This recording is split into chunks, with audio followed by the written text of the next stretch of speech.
साथियों, उत्तर प्रदेश के शहर पीलीभीत में लॉकडाउन के चलते ताज़िए का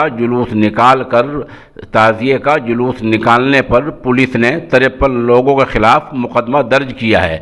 इस बारे में बड़े अफसरों ने मकामी पुलिस एहलकारों की सरजनिश भी की है। ये मामला पीलीभीत के सदर कोतवाली इलाके में सामने आया है। पुलिस का कहना यह है कि ताज़िए को सड़क पर रखकर सजाया जा रहा था, भीड़ इकट्ठी थी, इसलिए कोरोना महामारी एक्ट के तहत 53 लोगों को मुलजिम बनाया गया है।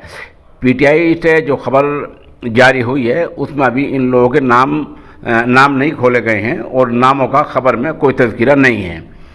पुलिस अफसरान का कहना है कि सरकार ने 10 मुहर्रम को लेकर वाज़ेह हिदायत जारी की थी कि न तो अवामी जगहों पर ताज़िए रखे जाएंगे और ना ही अलम जुलूस निकलेंगे।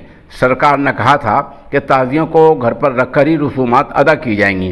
तो बहरहाल पुलिस के मुताबिक पीलीभीत शहर खुद पीलीभीत में 53 लोगों के खिलाफ मुकदमा दर्ज किया गया है। इल्ज़ाम यह है कि लोग सड़क पर ताज़िया रखकर सजा रहे थे जहां भीड़ इकट्ठी थी, इसलिए कोरोना महामारी एक्ट के तहत इन पर मुकदमा दर्ज किया गया है।